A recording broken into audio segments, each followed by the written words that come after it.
Un mensaje para hoy. Un mensaje para hoy. Claramente en quien hemos creído para vivir como Él vivió.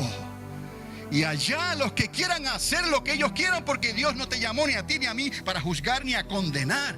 Pero no te dejes mover, dice la palabra, dice el apóstol, fácilmente por ninguno de ellos, ni por lo que ves por los medios de comunicación, ni por esas maratónicas que se hacen. No te dejes mover por esas cosas.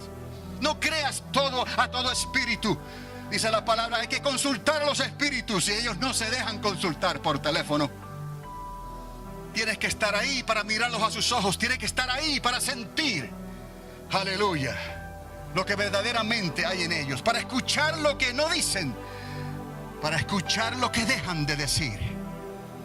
Entonces, hermanos, el único lugar, obviamente, es la iglesia local. La iglesia de Jesucristo. La iglesia que ha creído, aleluya, el evangelio completo. Y tiene autoridad y tiene poder porque está llena del Espíritu Santo. Es una iglesia que está dispuesta a pagar cualquier precio por servir a Cristo, a quien le llamó. De sus lomos hemos nosotros nacido y su cinto está sobre nosotros. Cada uno de nosotros significa un ladrillo, una piedra, aleluya, de esa iglesia de Jesucristo. Y por esa iglesia Cristo viene. Y por esa iglesia Cristo está haciendo lo que está haciendo. Y luego Él terminará recogiendo a toda la casa de Israel. Y entonces nos unirá a todos. ¿Dónde? En el día del Señor. Ahí reunirá a la iglesia ya redimida. Y a toda la casa de Israel que va a convivir ahí, va a creer en Él. Y al final de ese día del Señor, entonces Él entregará todo, unido como manda Dios al Padre, para que podamos disfrutar verdaderamente la eternidad con Dios. Y es como Dios lo ha establecido. Pero es fácil salirnos de este curso, de este cauce, y no nos damos cuenta que hay una corriente contraria que va en contra de nosotros. No te dejes engañar por nada ni por nadie, por lo que veas, por lo que escuches, por lo que sientas. Quédate firme en la palabra de Dios. Busca la llenura del Espíritu Santo. Quédate en la iglesia donde Dios te ha puesto y no te dejes engañar por esos ministerios periféricos alrededor del núcleo que Dios ha establecido en su casa. Y esta casa será llamada casa de oración para todas las naciones. Ahora, más adelante, y conviene que se los diga de una vez porque también he hablado un poco de esto, les voy a hablar que el apóstol Pablo les está diciendo que nadie os engañe. Estoy en el versículo 3. En ninguna manera, porque no vendrá sin que antes venga la apostasía. Y como les dije que estoy hablando en conceptos de diferentes niveles. He hablado de la apostasía como aquellos que creían y luego le dieron la espalda a Dios. Pero hoy les quiero hablar como la apostasía, la definición que se le da históricamente y en el griego a la palabra apostasía. Y esa definición es rebelión. Esa definición es conflicto. Esa definición es que resistieron gobiernos que se rebelaron contra Dios, queriendo quitar a Dios y poner en lugar de Dios su propio Dios. Esa es la apostasía.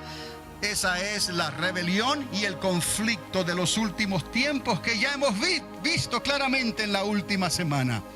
A la mitad de la semana dice la palabra que ese inicuo, ese hijo de perdición entrará en el templo haciéndose pasar por Dios y se sentará en la cátedra de Dios, se sentará en la silla de Dios. Esa es la definición en el griego para la palabra apostasía: rebelión, conflicto, pleito, golpe de estado. Y aquí el apóstol le dice a ellos: el día del Señor no vendrá sin que antes venga esa apostasía y se manifieste el hombre de pecado el hijo de perdición. Ahora estamos entendiendo lo que dijo el profeta Daniel. Ahora estamos entendiendo lo que escribió Juan en el libro de Apocalipsis, cuando habla de ese momento crítico a la mitad de esa última semana. Hijo de perdición, el cual se opone, ahí está, y se levanta contra todo lo que se llama Dios o es objeto de culto, tanto que se sienta en el templo de Dios como Dios, haciéndose pasar por Dios. Ese es el significado que se le da en el griego a la palabra apostasía.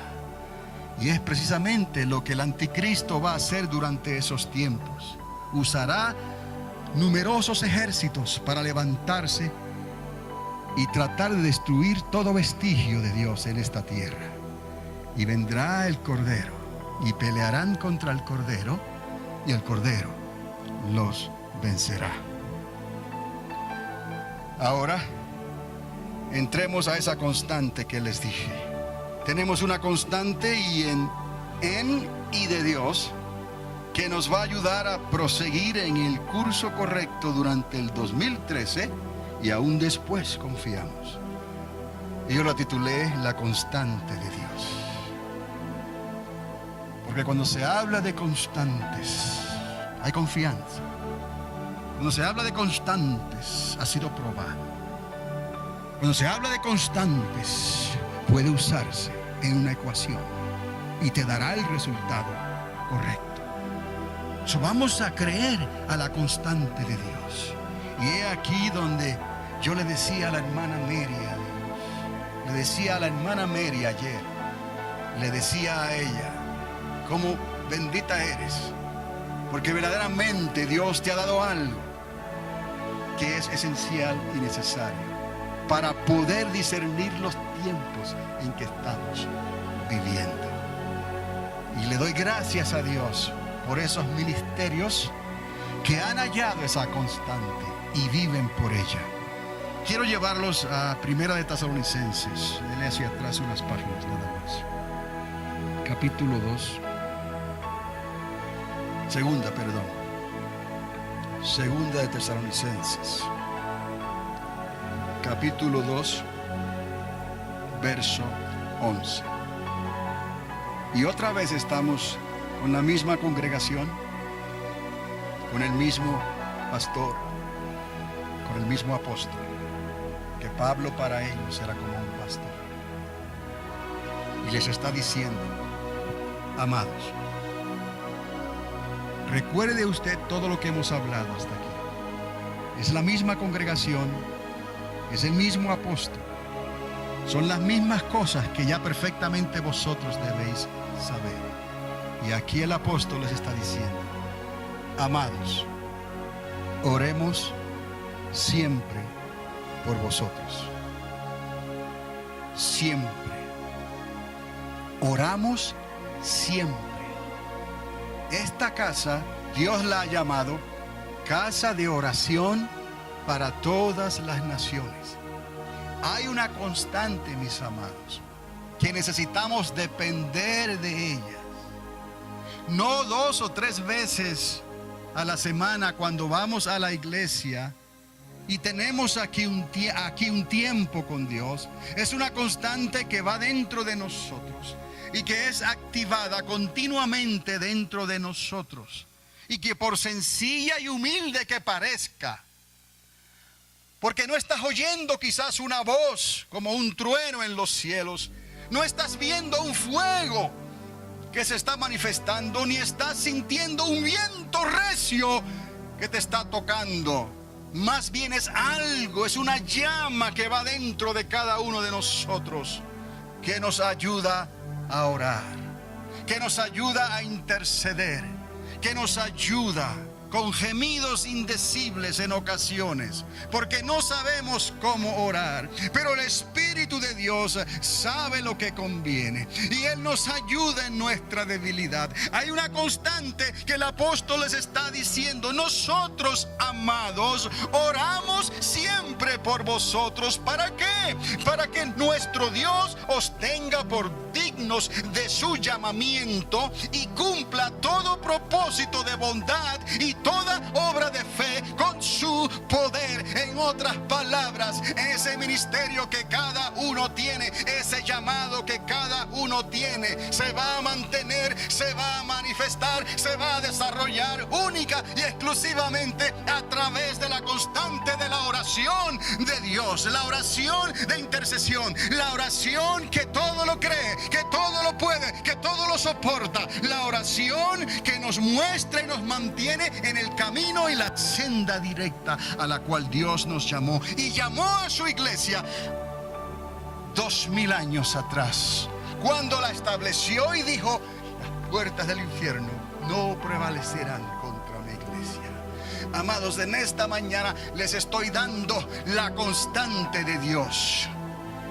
Y cada uno de nosotros necesitamos, no somos dignos, y necesitamos depender de esa constante y volver a la senda antigua de esa constante. Razón le decía yo a la hermana Mary ayer: bendita tú que Dios te habla de esa manera, porque ciertamente hace tiempo ya que reconociste esa constante y has vivido y estás viviendo por ella, y por eso ha ocurrido y seguirá ocurriendo lo que está ocurriendo y va a ocurrir. Entonces, creo que ha llegado el tiempo de que nosotros, la iglesia triunfante, reconozca que Dios entre nosotros ha puesto una persona que supo reconocer esa constante, pero que no la transmitió a nosotros como una enseñanza solamente, sino que la transmitió en la experiencia misma, para que hoy, antes de que entremos en el 2013, sepamos perfectamente y sin lugar a dudas que es el camino al cual Dios nos ha llamado a recorrer. Y gracias a Dios por la hermana Mary entonces. Y no sé de qué ella habló en esta mañana, porque yo estaba atendiendo esto en la oficina, pero hablé con ella ayer un poco y le di gracias a Dios, porque si queremos andar por la senda antigua, si queremos andar por ese curso al cual Dios nos ha llamado, tendremos que hacer algunos cambios en nuestra manera de vivir y regresar a esa constante que es la oración y la intercesión personal y corporativa en la iglesia de Jesucristo, donde deben de nacer todos los ministerios y a donde todos esos ministerios deben de responder de una manera u otra. Yo respondo a tal iglesia, y no estamos trabajando por nuestras propias fuerzas, ni tampoco dependemos de nuestros propios programas y de nuestras propias habilidades, y hemos descuidado un poco al Espíritu Santo para que nadie se ofenda, ni tampoco nos vamos a ir al extremo de manipular los intereses de Dios, al tratar de manipular las experiencias y manifestaciones del Espíritu Santo de Dios. Nos libre Dios de irnos a cualquiera de esos extremos. Yo quiero entrar por la puerta estrecha. Yo quiero caminar por la senda angosta. Yo quiero poder negarme a mí mismo. Yo quiero poder tomar mi cruz. Y de la única manera que lo vamos a lograr es si hemos encontrado la constante de Dios. Y esa constante es la oración y la intercesión. Padre amado que estás en los cielos, te doy gracias una vez más en esta mañana. Bendigo a tu pueblo, Señor. Tu palabra es bendita y ella no cae en tierra ni retorna vacía. Un mensaje para hoy. Un mensaje para hoy.